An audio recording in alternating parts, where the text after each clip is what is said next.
Hey, welcome back to Dreams Traveled. And in this video, I'm going to be telling you how I almost died in Scotland.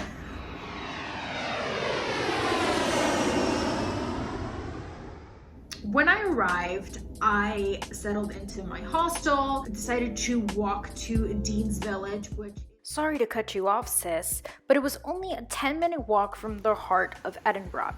It's in a tranquil residential area that was once a thriving milling industry in the 12th century.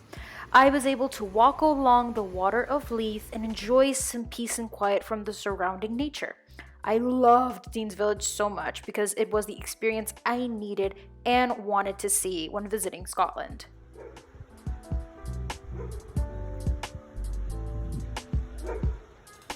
But I definitely will be going back to Edinburgh and back to Scotland to see the countryside. I definitely could have stayed longer, but because of getting sick, I wanted to escape Scotland as fast as possible. I do hope that you enjoy the video and stay tuned to the end to hear some cool stories I learned on my tours and the story of how I got very, very sick. Came close to death herself. One of the darkest cities in the world, from plague outbreaks in the 16th centuries that wiped out half the population, causing the city to create mass graves, and the 500,000 corpses piled on top of each other that lay in Greyfriars Kirkyard, to the hundreds of women brutally tortured, killed, and burned at the stake for suspicion of witchcraft. What we know today to be the peaceful Prince's Gardens was once where people were sentenced to death by being drowned in the swamp. The swamp was filled with sewage and corpses, and in 1624, a total of 11 women were drowned here in the span of 24 hours. On a lighter note, let's learn some more history about Scotland. This is the Scott Monument, completed in 1844 for the famous Scottish writer Sir Walter Scott. And this single piece of marble weighs 30 pounds and took 6 years to complete. We love Victoria Street for the juxtaposition of the 12th century cobblestones against the modern independent shops. And this is what makes the street a popular tourist spot. The best views of Edinburgh. Make sure to visit the Gothic Cathedral, completed in 1879 in West End. On my tours, I found out so many cool things in Edinburgh and really fed my Scorpio soul because it was so dark and evil. Like Halloween feel, and they have like ghost tours and all these really cool things that I love and live for. How did we start calling the living room the living room? Now, before World War I, people would take care of their dead family members. I guess they would bury them or figure out what to do with the body after they died. So for a week after, let's say your grandpa dies, they would put him in something called the dead room. In this room, they would bring him food, they would bring him water every single day for 7 days. And if on the 7th day he didn't touch anything, then that meant that he was dead. Therefore, they would go through the process of burial and removing his body. After World War I, soldiers were triggered by seeing dead bodies in the home. This is when morticians started to become a thing and would take dead people into their own hands and deal with them separately. Once morticians started to become a thing, dead rooms were to be eliminated. And dead rooms were only meant for the living.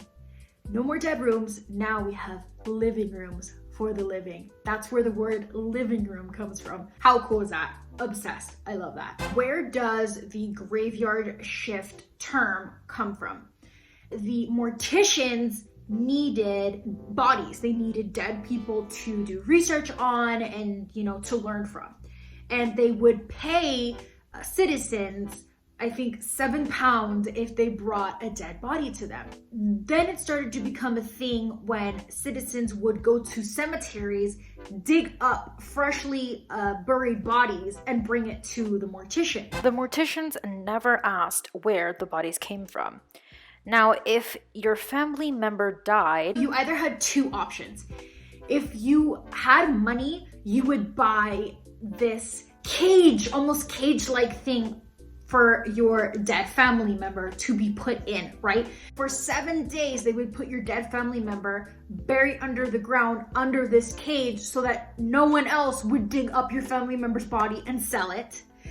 But if you didn't have money and you couldn't afford this cage-like built thing in the ground, you would have to sit on your family member's grave for the entire night to make sure that no one came and was going to bury up your family member.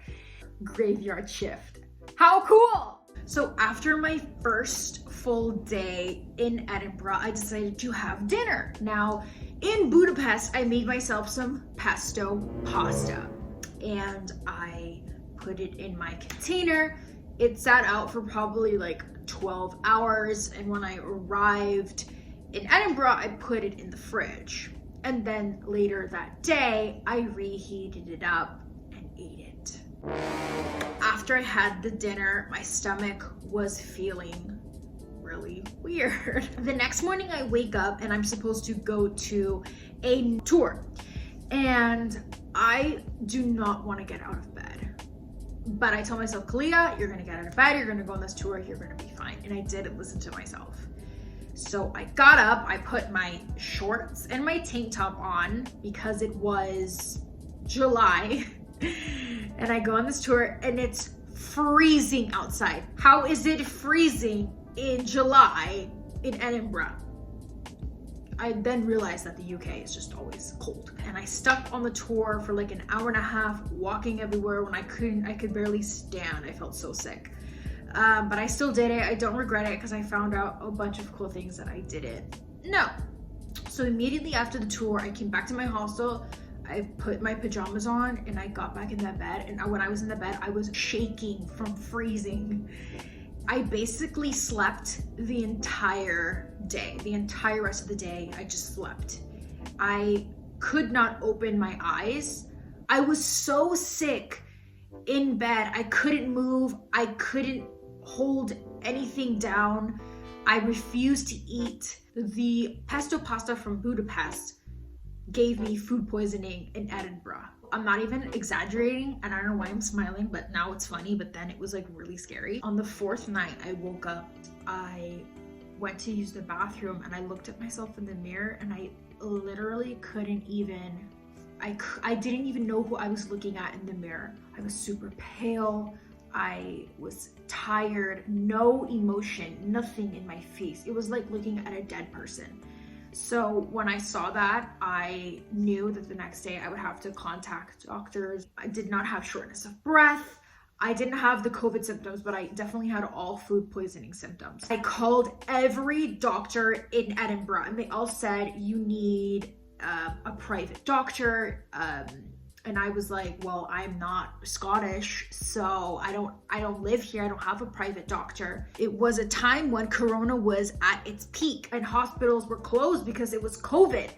And I also didn't want to get COVID by going to a hospital, but I would have to take the risk because I was literally dying. One lady on the phone told me, just go to the pharmacist, tell her your symptoms, and she'll give you like prescriptions and things that she thinks that you need. And in my American mind, I know that pharmacists don't prescribe you things. You have to go to the doctor in order to get prescribed something, and then you pick it up at the pharmacy.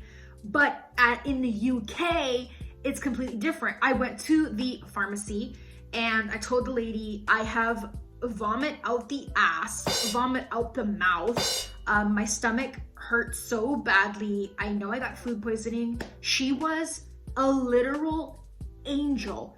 She was so sweet. She was like, okay, sweetie, let me get you some hydration tablets because having food poisoning and diarrhea is definitely going to make you dehydrated. Let me give you these probiotics to get your stomach back to normality, okay? And literally, I was sick for 4 days, dying, and had no idea I could just go to the pharmacy and tell her, give me, what do I need for this? I was at a point where I was either going to plan my next trip in the UK or go home. Once I took the probiotics and was taking the like hydration tablets, I felt so much better. By the 6th day of me being there, I started to feel back to normal. So I decided to stay in the UK and go to my next location, which literally makes me want to cry. I want you to get out there and travel when we all can after COVID is over, if that happens. But you know, if I can do it, then you can do it too. And I want you to live your best life, and I want you to travel and travel by yourself and learn yourself and see what the world has to offer, because it's such a beautiful place. Thank you so much for watching. Bye.